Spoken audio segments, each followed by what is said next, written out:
Welcome to forest special kitchen. நம்ம இன்னைக்கு அவன் யூஸ் பண்ணாமல் சிம்பிளாக ஈஸியாக வீட்டில் உள்ள பொருட்களை வச்சு கேக் செய்ய போகிறோம். அது எப்படி செய்யறதுன்னு வாங்க வீடியோக்குள்ளே போய் பார்ப்போம். இப்போ ஒரு ஜாரில் 2 முட்டையை உடைச்சு ஊற்றிக்கலாங்க.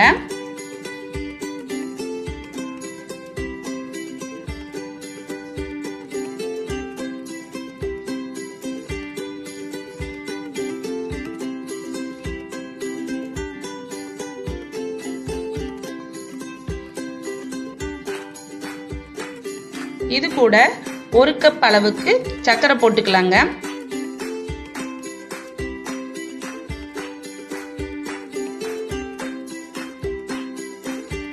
மூணு ஏலக்காயை பொடி பண்ணி சேர்த்திக்கலாம்.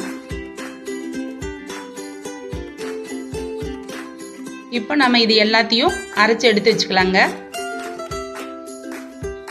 இப்போ ஒரு மிக்சிங் பவுல்ல 1 கப் அளவு கோதுமை மாவு போட்டுக்கலாம். கொஞ்சமா உப்பு போட்டுக்குங்க. 1/4 டீஸ்பூன் அளவு பேக்கிங் சோடா போட்டுக்கலாம்.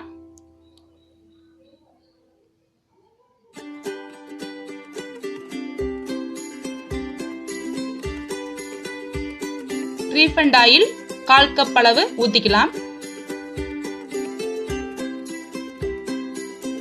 இப்போ இது எல்லாத்தையும் மிக்ஸ் பண்ணிக்கலாம்.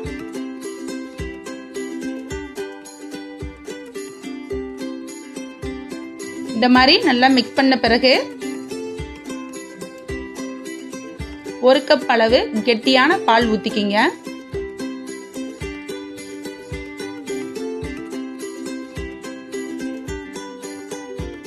இது கூட அரைச்சு வச்ச முட்டைய இதுல சேர்த்திக்கலாம்.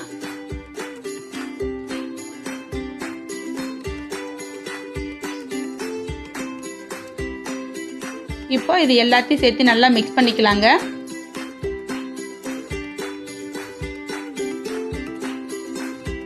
இந்த மாதிரி கெட்டியான பதம் வந்த பிறகு எடுத்து வச்சுக்கலாம்.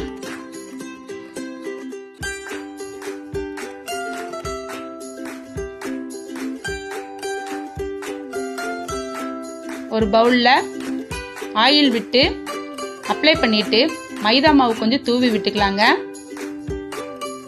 இதுல நம்ம மிக்ஸ் பண்ண அந்த மாவை ஊத்திக்கலாங்க.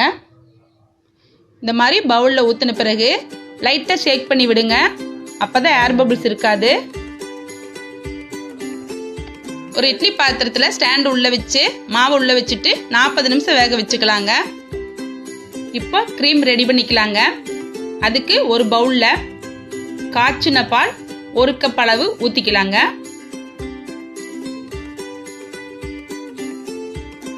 இது கூட 1/2 கப் அளவு சர்க்கரை போட்டுக்கலாம்.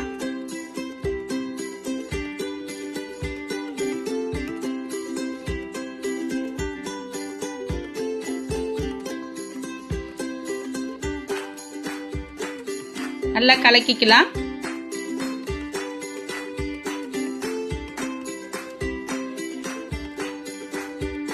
மூணு ஸ்பூன் அளவு மைதா மாவு போட்டுக்கலாங்க.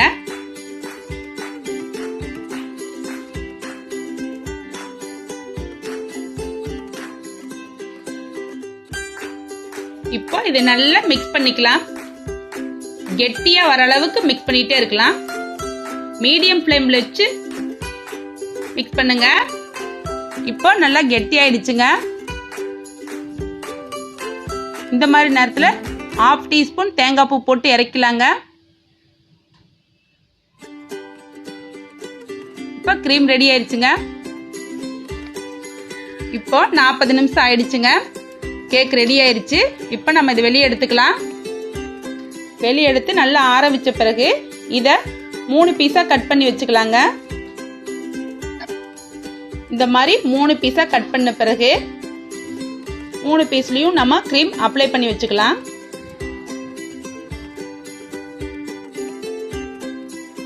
இந்த மாதிரி நம்ம ஃபர்ஸ்ட் பீஸ்ல க்ரீம் அப்ளை பண்ணிக்கலாம்.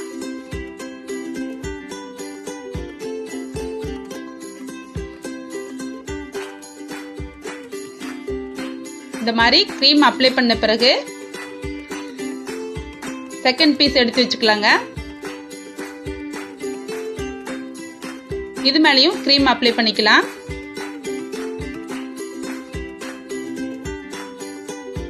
அப்ளை பண்ண பிறகு தேர்ட் பீஸ் எடுத்து வச்சுக்கலாம். இது மேலேயும் நம்ம ஃபுல்லா க்ரீம் அப்ளை பண்ணிக்கலாம்.